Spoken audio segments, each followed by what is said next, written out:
So there's often situations where locks get changed during tenancies. In practice, landlords should never be changing locks because that would be locking the tenant out. You've got absolutely no right to lock a tenant out of a property.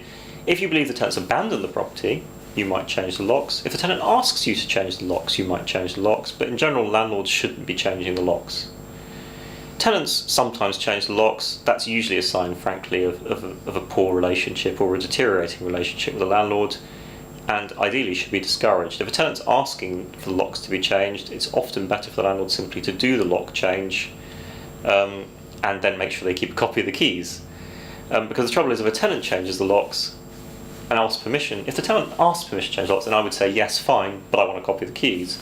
But in practice, if the tenant goes and changes the locks, you never get a copy, and you lose your ability to access the property. So tenants ought not to change locks. There's not a huge amount you can do about it. It's best to try and keep the relationship cooperative and discourage them from doing it in an uncontrolled fashion. Landlords should never change locks unless they're taking back possession of the property.